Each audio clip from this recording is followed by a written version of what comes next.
Bonjour, je suis Brice Nowczelski, je travaille pour la Fédération de pêche de la Vienne en tant que chargé d'études. La Fédération de pêche de la Vienne est une association de la loi 1901 qui vise à développer le loisir pêche, mais aussi à préserver et à restaurer les milieux aquatiques. Donc la Fédération de pêche intervient dans le CTMA Creuse-Gartempe en réalisant d'une part des travaux de restauration hydromorphologique. Ça vise à restaurer les habitats piscicoles notamment, à améliorer les écoulements des cours d'eau et à améliorer aussi la qualité d'eau via une meilleure auto-épuration. Ensuite, on intervient aussi en réalisant des suivis piscicoles et aussi des suivis de macro-invertébrés aquatiques, dans le but d'évaluer le bénéfice des travaux ou de suivre la qualité de manière plus générale des ruisseaux du territoire du CTMA. La réalisation d'une pêche électrique est une opération assez technique. La Fédération de pêche de la Vienne dispose d'une autorisation de la préfecture pour réaliser ce genre d'intervention. C'est une opération qui est très encadrée d'un point de vue sécurité, puisque pour les poissons, la pêche électrique est inoffensive, c'est-à-dire qu'on remet tous les poissons à la fin de la pêche en bon état. Par contre, la pêche électrique est très dangereuse, voire même mortelle pour l'homme, si jamais on ne prend pas les dispositions nécessaires d'un point de vue sécurité.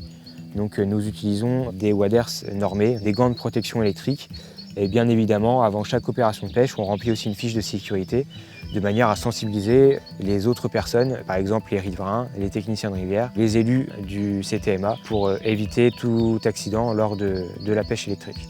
Après la pêche électrique, il va y avoir toute la phase qu'on va appeler la phase de biométrie. C'est un mot qui va être un petit peu compliqué pour tout simplement décrire la phase où on va compter et déterminer les poissons, en plus de la mesure. Par exemple, aujourd'hui, nous avons mesuré des espèces accompagnatrices de la truite fario. Ça va être le verron, par exemple, le chabot, la loche franche. On a aussi capturé des petites épinochettes, une anguille et une grosse perche. Ce résultat de pêche permet ensuite de calculer ce qu'on appelle un IPR, un indice poisson-rivière. Cet IPR, en fait, ça va être une note qui va qualifier la qualité piscicole de notre cours d'eau.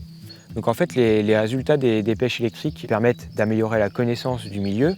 La connaissance permet de mieux protéger le milieu aquatique. Si jamais un jour on a une pollution, on pourra montrer au service de l'État qu'il y avait des espèces protégées, pour mieux adapter les sanctions et la remise en état du milieu par exemple. Ensuite, en fonction des espèces qui vont être présentes dans le milieu, on va pouvoir aussi dresser un diagnostic et adapter tous les types d'aménagements qu'on va réaliser par la suite pour améliorer la qualité du milieu. Tous ces résultats de pêche sont ensuite envoyés sur un système de bancarisation national qui permet d'enregistrer et de bancariser sur le long terme ces données de pêche.